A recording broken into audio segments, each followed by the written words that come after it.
So, amazing morning po sa lahat ng nanonood sa ating, ilan na ba ito? Hindi ko nakikita kung ilan. Pero I think, ayun, 108 million participants right now. Congratulations po sa inyong lahat. At sana po, ngayong araw na ito ay marami kayong matutunan. Okay? So, kung kaya po ninyong mag-open ng camera, mas maganda po kung kaya. Kung hindi naman, okay lang din. Okay? Kaya lang po, ang mga naka-on camera po kasi, yan po yung mas yayaman. Yung mga naka-off cam, yan po, may yayaman din yan. Okay? Pero yung mga naka-on cam, yung mas yayaman. Ganon talaga yun. Tinakot? Di naman, joke lang po. Joke lang, di ba? Ayan. Hello po, amazing morning. Ayan, thank you Mentor Ikay, Mentor Ikay. Ayan, thank you Mentor Mirasol. Ayan. So hello po sa inyong lahat. Ayan, tandaan niyo po kapag halimbawa, nandun po kayo sa office, nakita niyo po ako, nakita niyo po kami ni Mentor Jonathan, huwag po kayong mahiyang lumapit sa amin, ha? Kasi hindi naman po kami nangangagat. Okay, mababait po kami. Kapag may gusto kayong ipakilala, mga ma'am Shiren, kagaya ko, kasi ako po ay may dalawa ng anak. Ang panganay ko po ay 11, ang bunso ko po ay 4 years old.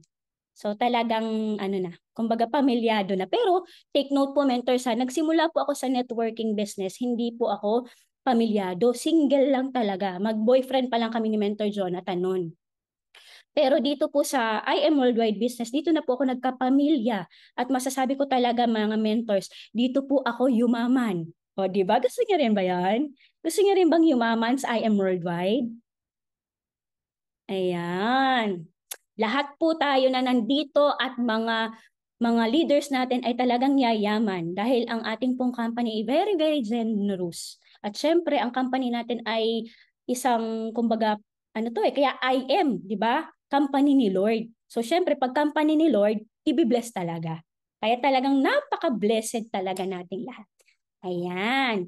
So syempre po, teka lang ha, mentors, i-ano ko na po, start ko ng aking presentation para makita niyo na po ang aking presentation. Ayan. Kamusta pala kayo mga mentors?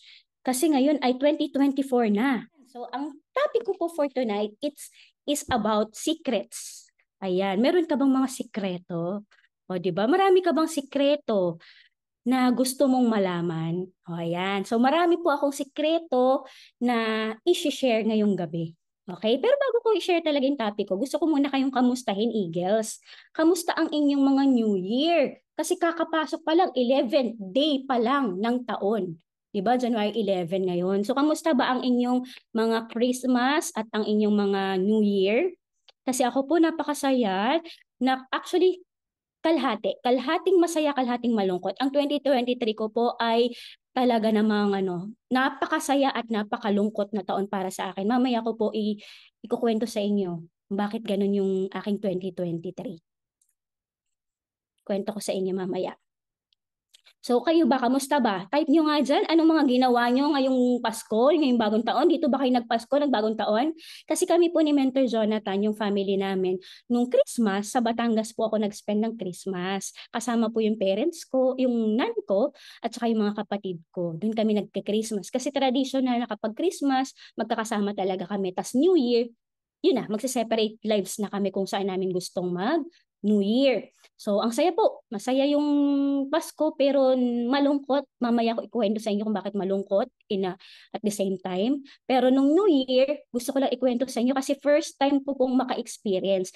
Yung New Year kasi usually, pag New Year kami ni Mentor Jonathan, palagi kami magkakasama sa bahay lang, ganyan, spend time, or mag-staycation kami. Pero yung staycation po namin before, yung mag-hotel ka, pero yung hotel mo, nandun ka lang din sa nandun ka lang sa room nyo. Tapos, magdadala ka ng food or mag-order ka, mag-take out ka, ganun lang. Dati, ganun. Pero ngayong taon po na to, 2025, bago po. Gusto namin maka-experience ng bago. Kaya po ngayon pong January 1, ang ginawa po namin mag-asawa, reserve po kami sa Admiral Hotel. Yung Admiral Hotel po is located in Manila Bay, malapit po sa Manila Bay. Rojas Boulevard. Tapos doon po, ano po siya, nagulat ako kasi ano pala siya, luxury boutique hotel. Pag sinabi ng luxury boutique, maliit lang siya na hotel pero 5-star hotel. Nung nakita ko po yung mga pictures, grabe, ang gaganda. Pero ibang level nung nandun na po ako. Ibang klase nung nakita ko siya in person. Sabi ko, wow, amazing talaga. Pagka po may time kayo, minsan check nyo rin. Nag-promote talaga eh, no? Talagang Admiral, baka naman. Ganun eh, no? So yung Admiral Hotel po, sabi ko, okay, sige, dito tayo, 5-star hotel, sige. Tapos, noon po, nag-decide din kami na avail yung New Year's countdown nila. So, pag New Year's countdown po, meron buffet kasama, tapos unlimited yung pagkain, unlimited yung wine, tapos ang isang tao po is 7,000 pesos. O, so, bilangin mo na ilang kami, 4 po kami. Pero yung mga bata kasi 50% off. So, nakatipid, o, di ba? So, yun po yung ano namin, yung celebration. Nakakatuwa lang kasi grabe yun, yung na-experience ko nun, di ang daming mga families, iba-iba kami, pero ang saya lang, ang saya pa na maka-experience nung gano'n. Nung iba naman, countdown. Tapos, dun ko din na-experience na mas masaya pala na mas maraming kasamang kapamilya. Kasi sa susunod, sabi ko sa kay Mentor JC, dapat next time, ano na tayo, mas maraming family na leaders na may family yung kasama natin para mas malalo tayo mag-enjoy. Tapos yung mga anak namin, ano po kami, nagstay po kami doon December 30 hanggang January 2. So 4 days and 3 nights kaming nag-staycation for the New Year. Yung mga anak ko talaga, naku, napaka-addict po sa swimming pool. Mula po pagdating namin hanggang pag-uwi namin, talagang kumbaga sinulit ang swimming pool. Di ko na nga po makita yung mga anak ko sa sobrang itim. Ganun talaga, sobrang itim eh, no? Pero yun po, sobrang babad sa pool. Pero ang maganda po doon sa nabook naming hotel, wala masyadong taong nag-swimming. So most of the time, kami lang. Kaya parang feeling namin, private hotel, private resort. Kaya po ang ganda, sobra. Tapos, after the New Year, di nag-countdown, tapos lumabas kami, nagtingin-tingin yung fireworks. So may mga fireworks display. Tapos, supposedly kasi mentors, dapat Okada kami.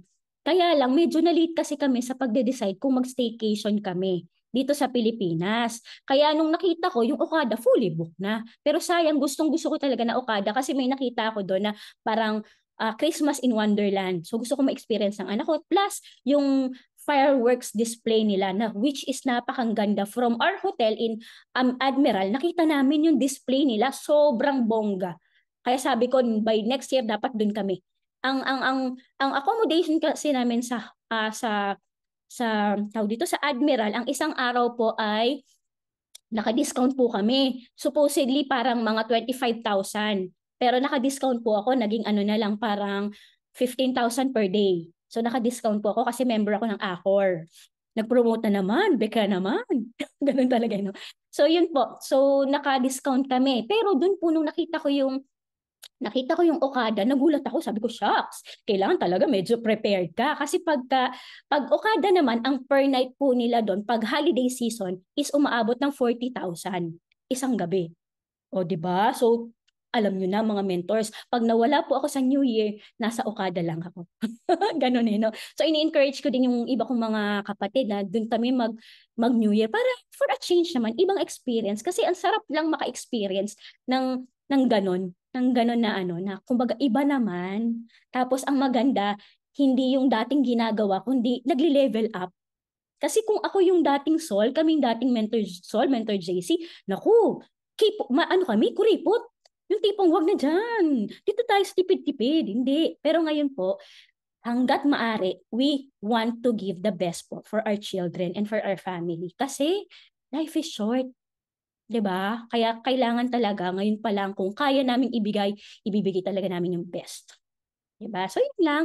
Grabe no na-share ko sa inyo. Pasensya na kayo ha. Na-excite ako sa pag-share ko sa naging experience namin kasi talagang gusto ko din talaga na ma-experience nyo rin kasi. Kasi iba pag ikaw talaga yung nandun, ikaw yung naka-experience. Maa-amaze ka talaga, magugulat ka tapos sabihin mo sa sarili mo na ang sarap maging mayaman, ang sarap mabili lahat ng gusto mo, ang sarap yung tipong hindi ka na magtitipid sa sarili mo, yung tipong may budget, yung ganon, ang sarap talaga. Sarap maging mayaman, tama, men.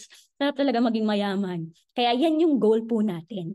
Lahat tayo. Okay? Pero, mamaya, share ko sa inyo, ano ba yung mga dapat nating gawin para dumating tayo sa level ng mga mentors natin o ng ating mga owners, syempre.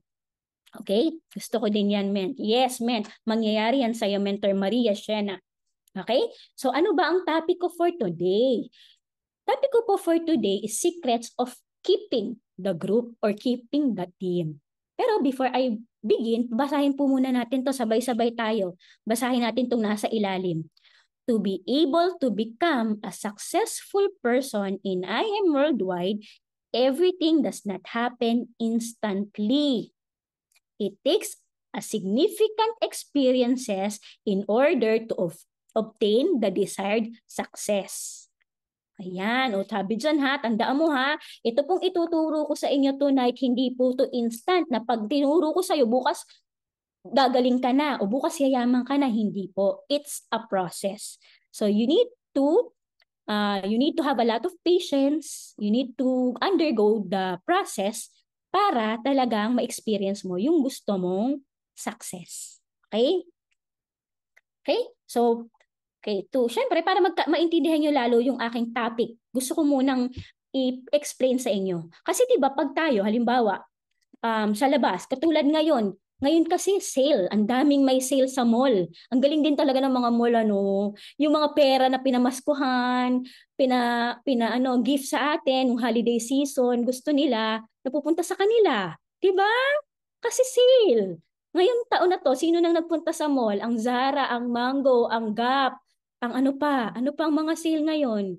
Lahat na ata, buong mall ata, sale ngayon eh. 'Di ba? Talagang gusto nilang kunin lahat ng pera natin ah.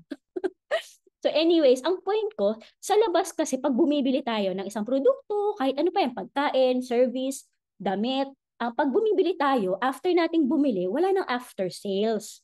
Halimbawa, nung bumili po ako nung ano, talagang nakisale din ako, mentors, nung ano, pagbukas ng ang tawag dito ng year-end sale ng Zara. Kasi yung anak ko nag-request, si JT, yung panganay ko po nag-request. Sabi niya, Mama, gusto ko mag-shopping. Sakto, meron siyang, may nagbigay sa kanya na regalo, 10,000. So sabi niya, Mama, ito na yung pang-shopping ko. O pumunta kami sa Zara kasi sale. So nung pumunta po namin ng Zara, kami, almost 10K. Grabe. 10K yung pinag-shopping niya. Mga kapatid, 'di ba? Grabe yung mga bata ngayon, oh, 'di ba? So 10K yung pinag-shopping. Pero after po namin mag-shopping ng mga damit ng anak ko, after nun, wala nang after sales. Ano ibig sabihin ng after sales? Wala nang tumawag sa amin na Zara, ay ma'am, kamusta po yung binili yung damit ng anak niyo? Kasya po ba? Maganda po ba? Fit po ba? Walang ganun, walang after sales. Okay? Yun ang ibig sabihin ng after sales. Dito sa business na ginagawa natin, kapag talagang naiintindihan mo po, mentors, ang pinasok mo na negosyo, IM Worldwide, dito mo magugustuhan kung lalo mo magugustuhan ang IM Worldwide because dito after natin ang after sales. Anong ibig sabihin ng after natin ang after sales? Halimbawa, meron sayong bumili, package, Jade package, or kaya multiple account, family account. 'Di ba? Ang lalaki ng mga accounts. Kapag bumili sila ng mga malalaking accounts, hindi po natin ikakayaman kahit ilang Jade accounts pa yung bilhin nila. Okay? Agree? Hindi po natin ikakayaman yan. Ang ikakayaman mo bilang networker o bilang distributor ni IM Worldwide ay yung after sales. Ibig sabihin, kapag halimbawa may nag-avail sa'yo ng package, Jade package, ang tanong, ano ang gagawin mo after niyang bumili sa'yo? Okay? So ano yung gagawin mo? Ikaw ba yung tipo ng tao pag nakabenta ka na ng package? Okay na, sige, bye-bye. Hanap ulit ako ng bebentahan. Next na ulit ako.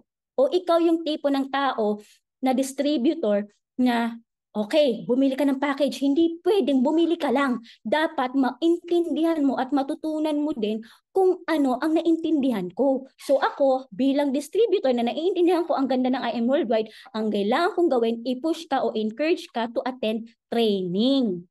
O, di ba? Dito makikita mo yung after sales ng mga distributor.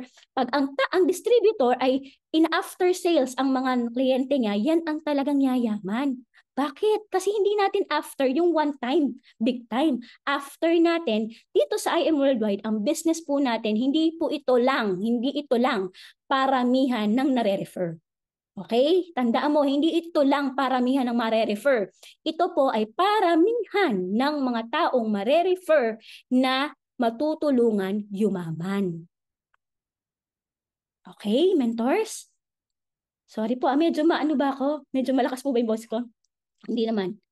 Okay? Tandaan mo yun ha. Pag naiintindihan mo ang pinasok mo na negosyo, dito po, ang pagyaman po natin sa IM Worldwide ay ang pagtulong mo sa maraming magiging referral mo o nasa ilalim mo.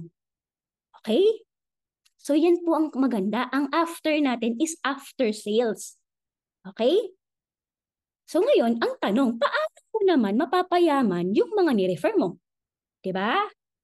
So, yun ang kadalasan taon. Paano ko mapapayaman yung ni-refer ko?